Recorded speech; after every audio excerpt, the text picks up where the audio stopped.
नमस्कार, स्वागत है एक बार फिर से आप सभी का आपके अपने platform learning is pure success पर। और हम आपके समक्ष एक बार फिर से प्रस्तुत हुए हैं आज का नया महत्वपूर्ण स्टैटिक जीके का सेशन लेकर, जो कि आपकी आगामी सभी प्रतियोगी परीक्षाओं के लिए बहुत ही महत्वपूर्ण है। तो आज के सेशन में हम चर्चा करेंगे हिस्ट्री के कुछ महत्वपूर्ण प्रश्नों पर, जो कि आपकी परीक्षाओं में निश्चित तौर पर आते हैं। आप सभी से निवेदन है कि आप सभी लोग अधिक से अधिक संख्या में क्लास को लाइक और शेयर कीजिए और जल्दी से क्लास के साथ जुड़ जाइए। क्लास को लाइक और शेयर जरूर कीजिए। तो चलिए प्रारंभ करते हैं आज का अपना सेशन आज के मोटिवेशन कोड के साथ। आज का हमारा मोटिवेशन कोड है, खुद को इतना जिद्दी बनाओ कि मुश्किलें खुद शर्मिंदा हो जाएं। खुद को इतना जिद्दी बनाओ कि मुश्किलें खुद शर्मिंदा हो जाएं। तो खुद को इस तरह से तैयार कीजिए, इस आत्मविश्वास के साथ तैयार होइए कि आप अपनी मंजिल को निश्चित तौर पर पाएंगे। तो अपने इरादों को मजबूत बनाते हुए अपनी स्टडी को अच्छे से कीजिए और अपनी परीक्षा में निश्चित तौर पर सफलता पाइए। तो चलिए प्रारंभ करते हैं आज का अपना महत्वपूर्ण सेशन और लेते हैं महत्वपूर्ण प्रश्नों की श्रृंखला। जल्दी से जुड़ जाइए आप सब लोग। चलिए प्रारंभ करते हैं आज का सेशन। आज का हमारा पहला प्रश्न है, भारत के राष्ट्र चिन्ह में प्रयुक्त शब्द सत्यमेव जयते किस उपनिषद से लिया गया है? भारत के राष्ट्र चिन्ह में प्रयुक्त शब्द सत्यमेव जयते किस उपनिषद से लिया गया है? तो ये आपका मुंडक उपनिषद से लिया गया है। किससे लिया गया है? मुंडक उपनिषद से लिया गया है। कोई बताएगा मुंडक उपनिषद कहाँ से लिया गया है? मुंडक उपनिषद कहाँ से लिया गया, कोई बताएगा? और इसमें किस किस जानवर के जो है चिन्ह हैं, बताएगा कोई? कौन कौन से जानवरों के चिन्ह इसमें उपस्थित हैं? चलिए हम बता देते हैं आपको। ये अशोक के सारनाथ में जो स्थित है अशोक स्तंभ, क्या है? अशोक स्तंभ। सारनाथ में जो अशोक स्तंभ है वहाँ से लिया गया है मुंडक उपनिषद। बिल्कुल, मुंडक का अर्थ, जी मुंडक का अर्थ होता है सत्य अकेले ही विजय होता है। मुंडक का अर्थ क्या होता है? सत्य अकेले ही विजय होता है, यानी कि सत्य की हमेशा जीत होती है। और ये कहाँ से लिया गया है? ये सारनाथ के अशोक स्तंभ से लिया गया है। और इसमें हम आपको बता देते हैं, इसमें क्या है, आपके 4 शेर हैं। 4 शेर की आकृति है इसमें। एक आपका इसमें हाथी है, एक हाथी है इसमें, एक घोड़ा है, एक बैल है आपका, एक बैल है इसमें। और इसमें क्या है कि एक घंटी के आकार वाले कमल पर, क्या है? घंटी। घंटी के आकार का एक कमल है। घंटी के आकार का कमल, घंटी के आकार का एक कमल है, जिस पे क्या है, एक पहिए द्वारा अलग किए जाने के साथ तीनों एक अबेकस पर लगे हैं। किस पर लगे हैं? एक अबेकस पर लगे दिखाई देते हैं। अबेकस पर लगे दिखाई देते हैं। तो ये ध्यान रखिएगा आप लोग। हमें जो दिखते हैं वो सामने से 3 शेर दिखाई देते हैं, एक शेर जो है वो छुपा हुआ होता है। जो ये 4 शेर हैं इनमें हमें, ये 4 शेर जो हैं इनमें हमें 3 शेर दिखाई देते हैं देखने पर, एक शेर पीछे की तरफ छुपा हुआ होता है।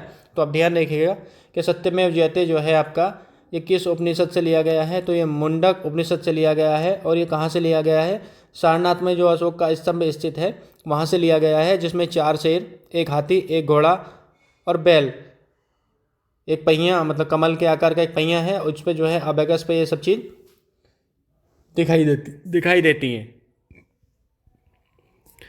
चलिए जल्दी से समझ लिया होगा आपने। चलिए अगला प्रश्न बताते हैं आपको हम। बिल्कुल, अशोक के सारनाथ स्तंभ से लिया गया है। कहाँ से? स्क्रीनशॉट ले लीजिए। अशोक के सारनाथ स्तंभ से लिया गया है। अशोक के सारनाथ स्तंभ से ये लिया गया है। इम्पोर्टेंट है आपके लिए। नेक्स्ट आपका, न्याय दर्शन के प्रतिपादक कौन है? न्याय दर्शन के प्रतिपादक कौन है? तो ये महर्षि गौतम है। नेक्स्ट आपसे पूछा जाए सांख्य दर्शन के प्रतिपादक कौन है? तो ये कपिल मुनि है। योग दर्शन के प्रतिपादक आपसे पूछा जाए तो ये पतंजलि हैं। पूर्व मीमांसा दर्शन के प्रतिपादक आपसे पूछा जाए कौन है? तो ये जैमिनी है। बौद्ध धर्म का पवित्र ग्रंथ क्या कहलाता है? बौद्ध धर्म का पवित्र ग्रंथ क्या कहलाता है? तो ये त्रिपिटक कहलाता है। नेक्स्ट आपका, जैन धर्म का पवित्र ग्रंथ जो है वो क्या कहलाता है? जैन धर्म का पवित्र ग्रंथ क्या कहलाता है? तो आगम कहलाता है। और जैन धर्म के प्रथम तीर्थकर कौन थे? तो ये ऋषभ देव जी थे। ऋषभ देव जी थे जैन धर्म के प्रथम तीर्थकर। कौन थे? ऋषभ देव जी। बताएंगा कोई कि कितने तीर्थकर हुए हैं? कितने तीर्थकर हुए जैन धर्म के अंतर्गत? कितने तीर्थकर हुए जैन धर्म के अंतर्गत? बिल्कुल 24 तीर्थकर हुए थे। पहले कौन थे हमारे? ऋषभ देव थे। कौन थे पहले? ऋषभ देव। कोई बताया 23वें कौन थे? 23वें कौन थे? और ये 24वें कौन थे? 23वें कौन है और 24वें कौन है बताइए? 23वें कौन है और 24वें कौन है बताइए? तो 23वें आपके पार्श्वनाथ जी हैं और 24वें आपके महावीर स्वामी हैं। कौन है 23वें आपके? पार्श्वनाथ। और 24वें कौन से आपके? महावीर स्वामी। कौन है आपके? महावीर स्वामी। तो ये ध्यान रखिएगा कि जैन धर्म के प्रथम तीर्थकर कौन थे? ऋषभ देव थे। 23वें पूछे जाएँ तो आपके पार्श्वनाथ थे। और अगर आपसे पूछा जाए 24वें कौन से हैं तो 24वें आपके महावीर स्वामी हैं। तो बड़े ही महत्वपूर्ण प्रश्न हैं आपकी परीक्षा के लिए। एक एक प्रश्न बहुत ही महत्वपूर्ण है जो कि आपकी परीक्षा में पूछा जाता है और ये आपको भी परीक्षा में देखने के लिए मिलेंगे निश्चित तौर पर, आप ये ध्यान रखना। चलिए अगला प्रश्न है हमारा, प्राचीनतम संस्करण व्याकरण ग्रंथ अष्टाध्यायी के रचनाकार कौन थे? प्राचीनतम संस्कृत व्याकरण ग्रंथ अष्टाध्यायी के रचनाकार कौन थे? तो ये पाणिनि थे। कौन थे? अष्टाध्यायी के रचनाकार। अष्टाध्यायी की रचना किसने की थी? तो ये पाणिनि थे। कौन थे? पाणिनि। जो इंपॉर्टेंट फैक्ट हम आपको बता रहे हैं वो भी नोट डाउन करते चलना, इंपॉर्टेंट है आपके लिए। यहाँ पे हमने आपसे बताया कि संस्कृत जो ग्रंथ है अष्टाध्यायी उसके रचनाकार कौन है? तो ये पाणिनि है। कौन है? पाणिनि है। पाणिनि। अष्टाध्यायी के जो रचनाकार हैं वो कौन है? पाणिनि है। अच्छा कोई बताएगा अष्टाध्यायी में अध्याय कितने हैं? अष्टाध्यायी में अध्याय कितने हैं? प्रत्येक अध्याय में कितने पाद हैं ये बताइए? प्रत्येक अध्याय में कितने पाद हैं? अच्छा कोई बताइए सूत्र कितने हैं इसमें? अष्टाध्यायी में सूत्र कितने हैं? तो बता देते हैं आपको, अष्टाध्यायी में 8 अध्याय हैं। कितने अध्याय हैं अष्टाध्यायी में? 8 अध्याय। अष्टाध्यायी में 8 अध्याय हैं और प्रत्येक अध्याय में कितने पाद हैं? 4 पाद हैं। तो 4 × 8 टोटल कितने हो गए? 32 पाद। 32 पाद हैं इसमें, ध्यान रखिएगा आप ये।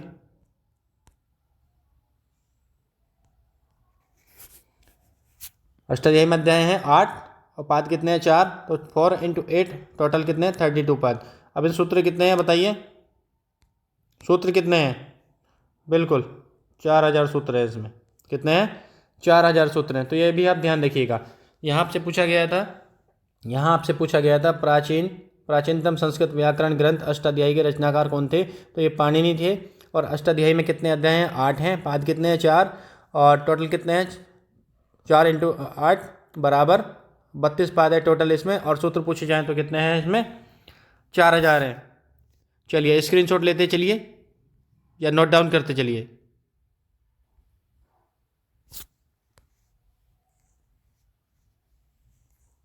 नेक्स्ट यहाँ पे चलिए एक क्वेश्चन और बताइए आप।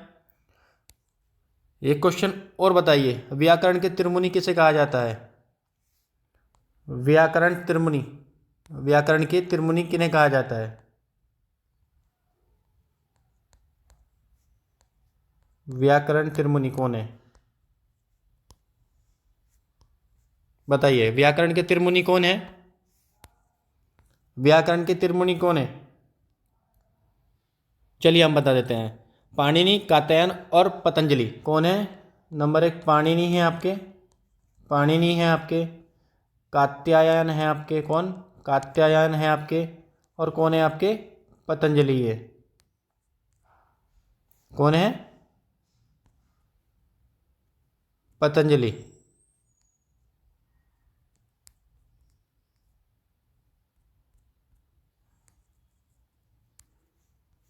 पतंजलि। तो ये जो है आपके तीनों जो कौन है? व्याकरण के त्रिमुनि है, पाणिनि, कात्यायन और पतंजलि। ये भी आप ध्यान रखिएगा। व्याकरण के त्रिमुनि कौन है? पाणिनि, कात्यायन और पतंजलि। बहुत ही इंपॉर्टेंट चीज़ें बता रहा हूँ मैं आपको, तो आप इन्हें नोट डाउन करते चलिए या स्क्रीनशॉट लेते चलिए। चलिए अगला प्रश्न है, हड़प्पा सभ्यता के सर्वप्रथम उत्खननकर्ता कौन थे? तो ये कौन थे? दयाराम साहनी। यानी कि हड़प्पा सभ्यता की खोज किसने की थी? तो हड़प्पा साहनी ने की थी। और हड़प्पा सभ्यता की खोज किस वर्ष हुई थी? तो ये 1921 में इनके द्वारा की गई थी। ये भी आप ध्यान रखिएगा। बहुत ही महत्वपूर्ण चीज़ें हम आपको बता रहे हैं, बहुत ही महत्वपूर्ण चीज़ें हम आपको बता रहे हैं। एक साथ इतना कंटेंट आपको कहीं नहीं मिलेगा, एक साथ इतना कंटेंट आपको कहीं नहीं मिलेगा, बिल्कुल। चलिए एक बार फिर से रिवाइज कर लेते हैं। भारत के राष्ट्र चिन्ह में प्रयुक्त सत्यमेव जयते किस उपनिषद से लिया गया है? मुंडक उपनिषद से लिया गया है। नेक्स्ट है आपका न्याय दर्शन के प्रतिपादक कौन है? महर्षि गौतम है आपके। नेक्स्ट है आपका सांख्य दर्शन के प्रतिपादक कौन है? ये कपिल मुनि है आपके। कौन है? कपिल मुनि है। नेक्स्ट आपका योग दर्शन के प्रतिपादक कौन है? पतंजलि है। पूर्व मीमांसा दर्शन के प्रतिपादक कौन है आपके? जैमिनी है। बौद्ध धर्म का पवित्र ग्रंथ कहलाता है त्रिपिटक कहलाता है। जैन धर्म का पवित्र ग्रंथ क्या कहलाता है? आगम कहलाता है। जैन धर्म के प्रथम तीर्थकर कौन थे? ऋषभ देव जी थे। 23वें पार्श्वनाथ थे। 24वें महावीर स्वामी थे। नेक्स्ट आपका प्राचीनतम संस्कृत व्याकरण ग्रंथ अष्टाध्यायी के लेखक कौन है या रचनाकार कौन है? तो पाणिनि है। हड़प्पा सभ्यता के सर्वप्रथम उत्खननकर्ता या खोजकर्ता कौन थे? तो दयाराम साहनी थे। नेक्स्ट है आपका हड़प्पा सभ्यता की खोज किस वर्ष हुई थी? तो 1921 में हुई थी। चलिए चलते हैं नेक्स्ट प्रश्नों पर।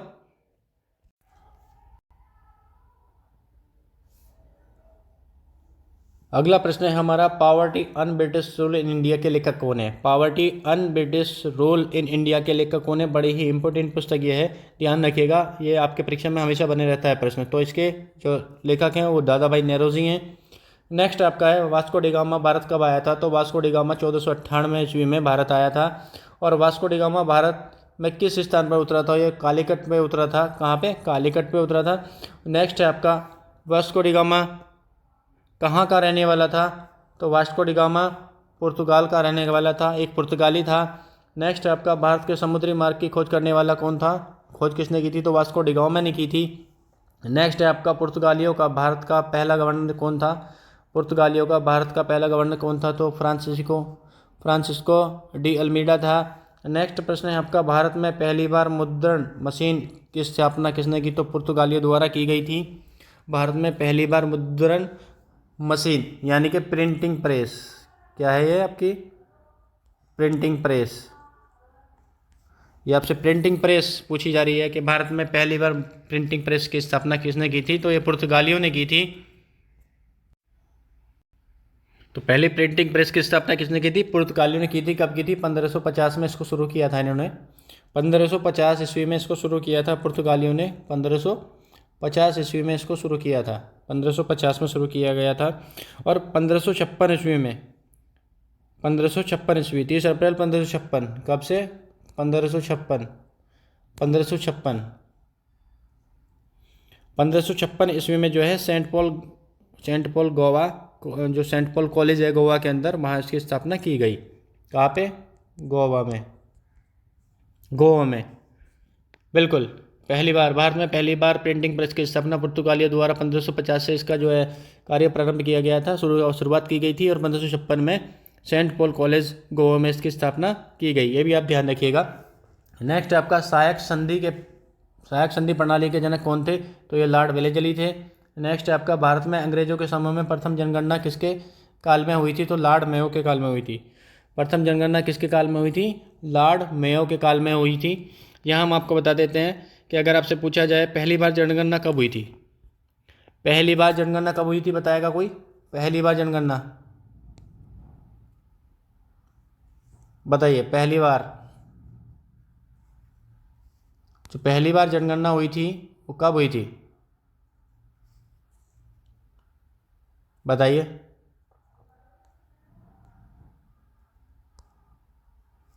पहली बार जनगणना जो हुई थी वो कब हुई थी?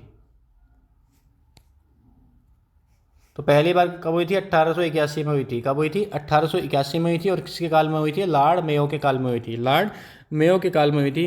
अगर आपसे पूछा जाए प्रथम समकालीन जनगणना कब हुई थी, ये 1800, पहली जनगणना जो थी लॉर्ड मेयो के काल में हुई थी और ये हुई थी 1872 में। कब हुई थी ये? 1872 में हुई थी। कब हुई थी? 1872 में हुई थी। और अगर आपसे पूछा जाए प्रथम समकालीन जनगणना, क्या? प्रथम समकालीन जनगणना समकालीन जनगणना पूछी जाए तो यह कब हुई थी आपकी, तो ये 1881 में हुई थी। कब हुई थी, 1881 के अंदर जो है ये हुई थी, 1881 में हुई थी। और अगर पूछा जाए कि स्वतंत्रता पश्चात पहली जनगणना कब हुई थी, स्वतंत्रता पश्चात पहली जनगणना तो ये 1951 में हुई थी। कब हुई थी, 1951 में हुई थी। ये भी ध्यान रखिएगा यहाँ पे आप। सारे फैक्ट हम आपको क्लियर कराते चलते हैं, ऐसा नहीं है कि हम आपको जो प्रश्न वो दिया गया है, जो भी डिटेल इंपॉर्टेंट होती है वो हम आपको देते रहते हैं। तो ये भी आप ध्यान रखिएगा। तो ये चीज़ एक्स्ट्रा फैक्ट है आपके लिए, इनको नोट करते चलिए। तो भारत में अंग्रेजों के समय में प्रथम जनगणना किसके कार्यकाल में हुई थी, तो लॉर्ड मेयो के काल में हुई थी। कब, 1872 में हुई थी आपका, 1872 में। उसके बाद में अगर पूछा जाए प्रथम समकालीन जनगणना कब हुई थी, तो ये 1881 में हुई थी। और अगर पूछा जाए स्वतंत्रता प्राप्ति के बाद, स्वतंत्रता प्राप्ति के बाद पहली जनगणना कब हुई थी, तो ये कब हुई थी आपकी, 1951 में हुई थी। ठीक है, ये भी आप ध्यान रखिएगा। चलिए चलते हैं अगले प्रश्नों पर। अच्छा चलिए एक बार रिवाइज करा देते हैं, फिर वापस फटाफट रिवाइज करा देते हैं। स्क्रीनशॉट ले लीजिए।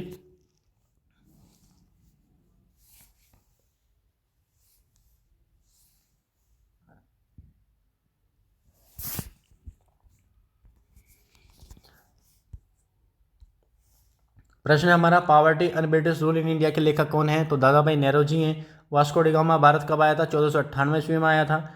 वास्को डिगामा भारत के किस स्थान पर उतरा था, तो ये कालीकट के निकट उतरा था। नेक्स्ट है आपका, वास्को डिगामा कहाँ का रहने वाला था, तो ये पुर्तगाल का था और ये पुर्तगाली था। नेक्स्ट है आपका, भारत के समुद्री मार्ग की खोज किसने की थी, तो वास्को डिगामा ने की थी। नेक्स्ट है आपका, पुर्तगालियों का भारत का पहला गवर्नर जनरल कौन था, तो फ्रांसिस्को डी अल्मीडा था। नेक्स्ट है आपका, भारत में पहली बार मुद्रण मशीन, प्रिंटिंग मशीन की स्थापना किसने की थी, पुर्तगालियों ने 1950 में शुरुआत की थी और 1956 में, ओ 1550 में की थी, ध्यान रखना, 1550 में की थी। और 1556 से क्या था, 1556 में क्या था, 1556 में इसकी स्थापना सेंट पॉल कॉलेज गोवा में कर दी गई थी। तो ये आप ध्यान रखिएगा। नेक्स्ट है आपका, सहायक संधि प्रणाली के जनक कौन थे, तो लॉर्ड वेलेजली थे।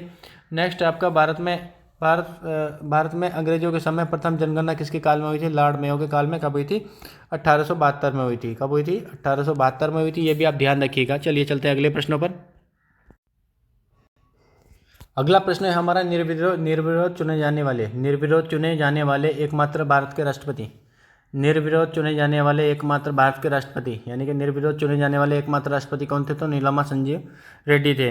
देखिए बड़े ही महत्वपूर्ण प्रश्न हम आपको दे रहे हैं। एक एक प्रश्न ऐसा है कि स्टैटिक जीके के दौरान, तो स्टैटिक जीके का जो पार्ट है इसके अंतर्गत ये प्रश्न हुबहू आपको ऐसे कैसे डिक्टो छपे मिलते हैं। तो ये बहुत ही इंपॉर्टेंट क्वेश्चन हैं, आप इनको नोट डाउन करें, ये बार बार रिवाइज करें, इनको ध्यान रखें क्योंकि स्टैटिक जीके का बहुत ही महत्वपूर्ण पार्ट है ये। तो निर्विरोध चुने जाने वाले भारत के एकमात्र राष्ट्रपति कौन थे, तो नीलमा संजीव रेड्डी थे। और ये भी ध्यान रखिएगा, कि सबसे कम उम्र के, सबसे कम आयु वाले भारत के निर्विरोध चुने जाने वाले राष्ट्रपति हैं। ये भी आप ध्यान रखिएगा, बिल्कुल।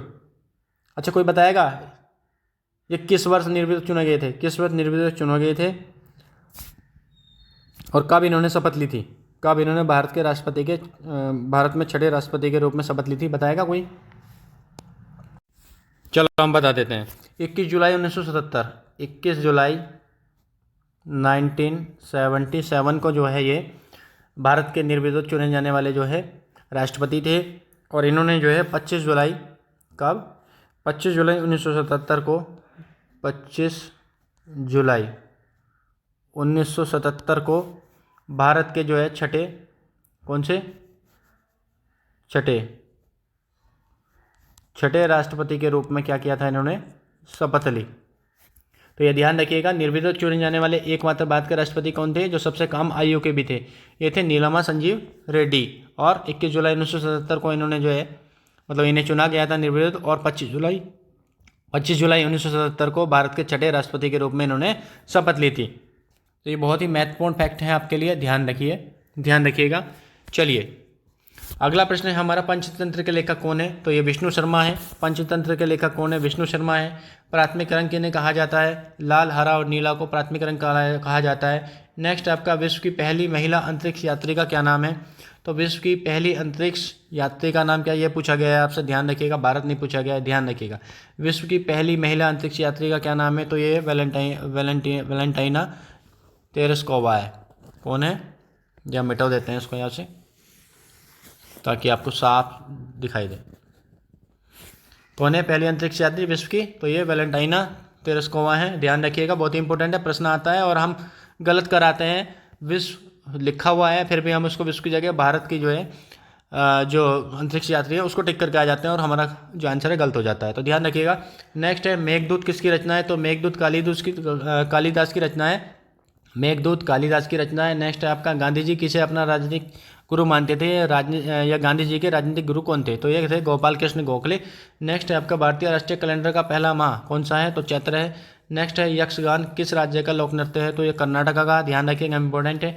कुचिपुड़ी नृत्य शैली मुख्यतः किस राज्य से संबंधित मानी जाती है? तो ये आंध्र प्रदेश से है कुचिपुड़ी। कथकली पूछी जाए तो केरल से है। कथक पूछा जाए तो उत्तर प्रदेश से है, ध्यान रखिएगा, ध्यान रखिएगा। कथकली पूछा जाए आपसे, कथकली पूछा जाए ये आपका केरल से है, केरल से है आपका। कथक पूछा जाए आपसे, कथक, तो ये अपना यूपी से है, यूपी से है, ध्यान रखिएगा ये चीज़ें। गीत गोविंद किसने लिखी थी? तो जयदेव ने लिखी थी। गीत गोविंद किसने लिखी थी? जयदेव ने लिखी थी। नेक्स्ट है भारत में जंगली गधे कहाँ पाए जाते हैं? तो ये कच्छ के रण में पाए जाते हैं। कहाँ पाए जाते हैं जंगली गधे? कच्छ के रण में पाए जाते हैं। चलिए एक बार फिर से रिवाइज कर लेते हैं। निर्विरोध चुने जाने वाले भारत के एकमात्र राष्ट्रपति नीलमा संजीव रेड्डी। नेक्स्ट है आपका पंचतंत्र का लेखक कौन है? पंचतंत्र का लेखक विष्णु शर्मा जी हैं। नेक्स्ट है प्राथमिक रंग किसे कहा जाता है? तो लाल हरा नीला को कहा जाता है। विश्व की पहली महिला अंतरिक्ष यात्री का नाम बताइए? तो वेलेंटीना तेरेस्कोवा है, वेलेंटीना तेरेस्कोवा है, ये आप ध्यान रखिएगा, बड़ा ही इंपॉर्टेंट प्रश्न है ये। चलिए इसको साफ कर देते हैं यहाँ से। वेलेंटीना तेरेस्कोवा है। मेघदूत किसकी रचना है? कालिदास की है। गांधी जी किसे अपने राजनीतिक गुरु मानते थे? तो गोपाल कृष्ण गोखले को। भारतीय राष्ट्रीय कैलेंडर का पहला माह कौन सा होता है? तो चैत्र होता है। यक्षगान किस राज्य का लोक नृत्य है? तो ये कर्नाटक राज्य का लोक नृत्य है। नेक्स्ट है कुचिपुड़ी नृत्य शैली मुख्यतः किस राज्य से संबंधित मानी जाती है? तो ये आंध्र प्रदेश से संबंधित मानी जाती है। गीत गोविंद के रचयिता कौन थे? तो जयदेव थे। और भारत में जंगली गधे कहाँ पाए जाते हैं? कच्छ के रण में, गुजरात में पाए जाते हैं, तो ध्यान रखिएगा। चलिए चलते हैं अगले प्रश्नों पर। नेक्स्ट प्रश्न है हमारा यहाँ पे नेक्स्ट प्रश्न है कौन सा अभ्यारण्य एक सिंग वाले गैंडे के लिए प्रसिद्ध है? तो ये कौन सा है? काजीरंगा आसाम, बहुत ही इंपॉर्टेंट क्वेश्चन है। और यहाँ पे ध्यान रखिएगा मानस जो राष्ट्रीय उद्यान है वो भी यहीं पे है आसाम के अंदर। मानस भी ध्यान रखिएगा आप, मानस ये भी यहीं पे है। नेक्स्ट है आपका संविधान सभा का स्थायी अध्यक्ष कौन था? तो डॉक्टर राजेंद्र प्रसाद थे। कौन था संविधान सभा का स्थायी अध्यक्ष? तो डॉक्टर राजेंद्र प्रसाद थे। और पूछा जाए अस्थायी अध्यक्ष कौन था? तो डॉक्टर सच्चिदानंद सिन्हा थे। डॉक्टर सच्चिदानंद सिन्हा कौन थे? अस्थायी अध्यक्ष थे। नेक्स्ट है आपका संविधान सभा की प्रारूप समिति के अध्यक्ष कौन थे? तो ये डॉक्टर BR अम्बेडकर थे, यानी कि भीमराव अम्बेडकर थे। नेक्स्ट है आपका विश्व रेड क्रॉस दिवस किस तारीख को मनाया जाता है? तो 8 मई को मनाया जाता है। नेक्स्ट है आपका गीत गोविंद के रचयिता कौन है? गीत गोविंद किसने लिखी? जयदेव ने लिखी थी। नेक्स्ट है आपका अंतर्राष्ट्रीय महिला दिवस किस तिथि को मनाया जाता है? तो 8 मार्च को मनाया जाता है। नेक्स्ट आपका शेरशाह सूरी को कहाँ दफनाया गया था? यानी कि शेरशाह सूरी का मकबरा कहाँ था, ये भी आप जानेगा, इस तरह से प्रश्न बनता है। तो ये सासाराम बिहार में था। नेक्स्ट है आपका अजंता और एलोरा की गुफाएं कहाँ हैं? तो ये औरंगाबाद महाराष्ट्र में है। नेक्स्ट आपका ऋतु संहार, कुमार संभव, रघुवंशम किसकी रचनाएं? तो ये कालिदास की रचनाएं हैं। नेक्स्ट है आपका उस्ताद जाकिर हुसैन का संबंध किस वाद्य यंत्र से है? तो तबला से है। नेक्स्ट है आपका बंगाल का राष्ट्रगान कौन सा है और इसे किसने लिखा है? तो बंगाल का जो राष्ट्रगान है वो आमार सोनार बांग्ला है और इसे लिखा है रविंद्रनाथ टैगोर ने। तो देखिए बड़े ही इंपॉर्टेंट प्रश्न हैं आपके यहाँ पे, एक एक प्रश्न बड़ा ही इंपॉर्टेंट है। चलिए एक बार फिर से रिवाइज कर लेते हैं। कौन सा अभ्यारण्य एक सिंग वाले गैंडे के लिए प्रसिद्ध है? तो काजीरंगा आसाम है। नेक्स्ट है आपका संविधान सभा का स्थायी अध्यक्ष कौन था? तो डॉक्टर राजेंद्र प्रसाद। नेक्स्ट है आपका संविधान सभा की प्रारूप समिति के अध्यक्ष कौन थे? डॉक्टर भीमराव अम्बेडकर थे। नेक्स्ट आपका विश्व रेड क्रॉस दिवस कब मनाया जाता है? 8 मई को मनाया जाता है। गीत गोविंद किसने लिखी? तो ये जयदेव ने लिखी है। अंतर्राष्ट्रीय महिला दिवस मनाया था 8 मार्च को मनाया जाता है। शेरशाह सूरी का मकबरा कहाँ था या शेरशाह सूरी को कहाँ दफनाया गया था? तो सासाराम बिहार में दफनाया गया था। अजंता और एलोरा की गुफाएं कहाँ हैं? तो औरंगाबाद महाराष्ट्र में है। ऋतु संहार, कुमार संभव, रघुवंशम किसकी रचनाएं हैं? तो ये कालिदास की रचनाएं हैं। उस्ताद जाकिर हुसैन का संबंध किस वाद्य यंत्र से है? तो तबला से है। नेक्स्ट है बांग्लादेश का राष्ट्रगान कौन सा है और इसे किसने लिखा? तो बांग्लादेश का जो राष्ट्रगान है वह आमार सोनार बांग्ला है और इसे रविंद्रनाथ टैगोर ने लिखा था। तो देखिए एक एक प्रश्न आपके लिए इंपॉर्टेंट है। चलिए चलते हैं अगले प्रश्नों पर। अगला प्रश्न है हमारा शिक्षक दिवस कब मनाया जाता है? तो ये 5 सितंबर को मनाया जाता है। खेल दिवस कब मनाया जाता है? तो 29 अगस्त को मनाया जाता है। भारत का राष्ट्रीय जलीय जीव कौन सा है? तो गंगा डॉल्फिन है। नेक्स्ट है आपका कथक किस राज्य का शास्त्रीय नृत्य है, तो ये उत्तर प्रदेश का है। नेक्स्ट है मोनालिसा किसकी विश्वविख्यात पेंटिंग है, तो लियोनार्डो दा विंची की है। रामचरितमानस किसने लिखी, तो तुलसीदास ने लिखी। डिस्कवरी ऑफ इंडिया की पुस्तक किसने लिखी थी, ये जवाहरलाल नेहरू ने लिखी थी। गीता रहस्य पुस्तक किसने लिखी थी, तो ये बाल गंगाधर तिलक ने लिखी थी। अभिज्ञान शाकुंतलम के लेखक कौन थे, तो कालिदास थे। किस भारतीय राज्य की राजभाषा अंग्रेजी है, यानी कि भारत का एकमात्र राज्य जिसकी राजभाषा क्या है, अंग्रेजी है, तो ये नागालैंड है, ध्यान रखिएगा। नेक्स्ट है भारत की स्वतंत्रता के समय ब्रिटेन का प्रधानमंत्री कौन था, तो क्लेमेंट एटली था। कौन था, क्लेमेंट एटली था। बहुत ही महत्वपूर्ण प्रश्न है आपकी परीक्षा के लिए। चलिए एक बार फिर से रिवाइज कर लेते हैं। शिक्षक दिवस मनाया जाता है 5 सितंबर को। हिंदी दिवस पूछा जाए आपसे तो कब मनाया जाता है हिंदी दिवस, हिंदी दिवस कब मनाया जाता है बताइए, तो ये 14 सितंबर को मनाया जाता है। कब, 14 सितंबर को। और विश्व हिंदी दिवस कब मनाया जाता है, तो 10 जनवरी को मनाया जाता है, ये भी आप ध्यान रखिएगा, ठीक है। तो खेल दिवस कब मनाया जाता है, 29 अगस्त को मनाया जाता है। भारत का राष्ट्रीय जलीय जीव कौन सा है, तो गंगा डॉल्फिन है। नेक्स्ट है आपका कथक किस राज्य का शास्त्रीय नृत्य है, तो उत्तर प्रदेश का है। मोनालिसा किसकी विश्वविख्यात पेंटिंग है, तो लियोनार्डो दा विंची की है। रामचरितमानस की रचना किसने की थी, तो तुलसीदास ने की थी। डिस्कवरी ऑफ इंडिया पुस्तक किसने लिखी, जवाहरलाल नेहरू ने। नेक्स्ट आपका गीता रहस्य पुस्तक किसने लिखी है, तो ये आपका बाल गंगाधर तिलक ने लिखी है। अभिज्ञान शाकुंतलम के लेखक कौन है, तो ये कालिदास हैं। नेक्स्ट है आपका, और भारत का शेक्सपियर भी कहा जाता है इन्हें, ध्यान रखिएगा, भारत का शेक्सपियर कहा जाता है कालिदास को, भारत का शेक्सपियर कहा जाता है। कालिदास को क्या कहा जाता है, भारत का शेक्सपियर भी कहा जाता है, ये भी आप ध्यान रखिएगा, भारत का शेक्सपियर, शेक्सपियर भी कहा जाता है कालिदास को। और किस भारतीय राजा की मतलब कौन सा भारतीय राज्य एकमात्र राज्य है जिसकी जो राजभाषा है, किस भारतीय राज्य की एकमात्र राजभाषा अंग्रेजी है, तो ये नागालैंड की है। और भारत के स्वतंत्रता के समय भारत का समय ब्रिटेन का प्रधानमंत्री कौन था, तो क्लेमेंट एटली था। देखिए एक एक प्रश्न आपके लिए बहुत ही महत्वपूर्ण है, आप बहुत अच्छे से सेल्फ स्टडी कीजिए, रिविज़न कीजिए, नोट्स बनाने हैं नोट्स बनाइए। अपना नोट्स बहुत ही बेहतर होता है, अपना नोट्स परीक्षा के समय लास्ट समय में बहुत ही बेहतर होता है, एक अमृत होता है, तो उससे आप बहुत जल्दी अपनी जो रिवाइज करने की जो मतलब स्पीड है उसको बढ़ा सकते हैं, मतलब बहुत जल्दी से आप रिवीजन कर सकते हैं परीक्षा से पहले। तो आपके लिए ये चीज़ सबसे महत्वपूर्ण है कि आप अपने सेल्फ नोट्स ज़रूर तैयार करें। जितने भी इंपॉर्टेंट पॉइंट्स आपको बताए जा रहे हैं या आपको जितने भी इंपॉर्टेंट पॉइंट लगते हैं उनको आप नोट डाउन करते जाएं। चलिए आप सभी लोग क्लास को लाइक और शेयर जरूर कीजिएगा, और आज का सेशन यहीं पे समाप्त करते हैं और मिलते हैं आपसे जल्दी ही अगली क्लास में। तब तक आप बताइएगा कि आज की हमारी आपको क्लास कैसी लगी। बिल्कुल कमेंट बॉक्स में बताइएगा कि आज की क्लास आपको कैसी लगी, आज के एमसीक्यूज़ कैसे थे। बिल्कुल आपसे हमें एक मोटिवेशन मिलता है, आपके कमेंट से एक मोटिवेशन मिलता है, और उसी तरह के हम बेहतरीन प्रश्न आपके लिए लेकर आते हैं जो कि स्टैटिक जीके को कवर करते हैं। और धीरे धीरे आप देखना आपकी स्टैटिक जीके संपूर्ण कवर हो जाएगी, जिससे आप परीक्षा में स्टैटिक जीके में कभी कोई प्रश्न गलत नहीं करके आएंगे। तो चलिए निरंतर करते रहिए अपनी स्टडी, लगे रहिए निरंतर अपनी स्टडी में।